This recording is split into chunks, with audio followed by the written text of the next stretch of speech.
Hey, my name is Dr. Richard Himmer, and welcome to this video on the Harrison Assessment. And I want to thank you for taking it. So, what is the Harrison Assessment? Why are we doing what we're doing? First of all, most people have taken multiple personality type assessments. This is not a personality assessment. This is the difference. A personality is a combination of qualities and characteristics.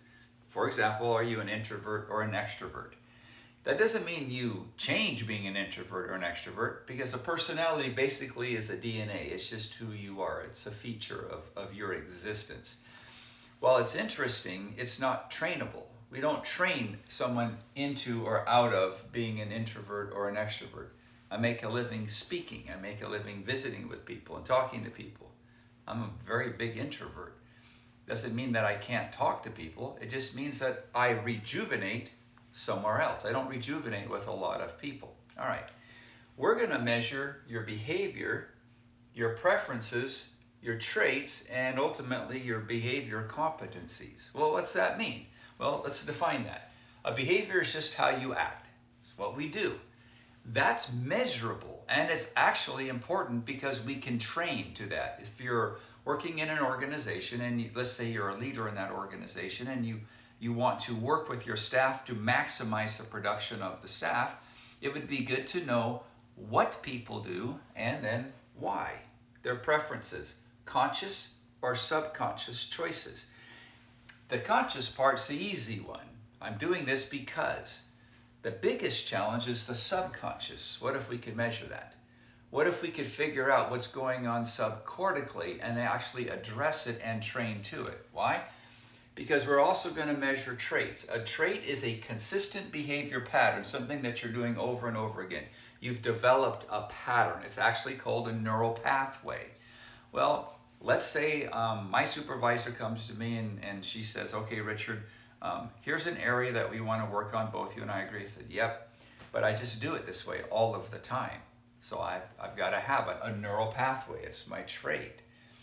Well, having a personality either way isn't going to change how that I approach it or how I can approach it. That is irrelevant. It's whether or not I want to learn. Am I a lifelong learner or a self-help junkie? What am I telling myself about me that is or is not true? Because this is something we need to understand.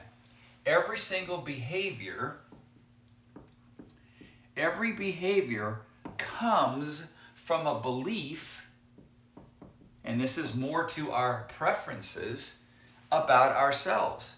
If I believe I'm not good enough in a job and I start having success, and that belief is subconsciously, I'll probably sabotage that.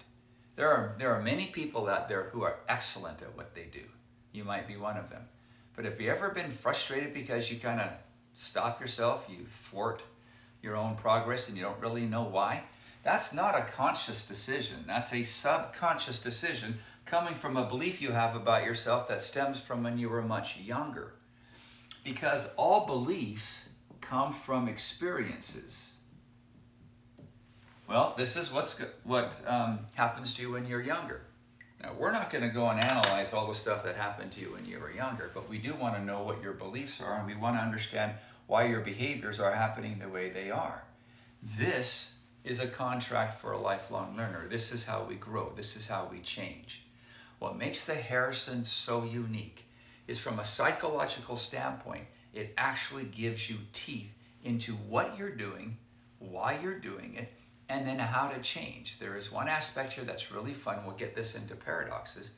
This is the first assessment, first metric that I've ever seen that gives me the ability to not only see the dysfunctional behavior, but see how you're going to handle that stress that causes the dysfunctional behavior.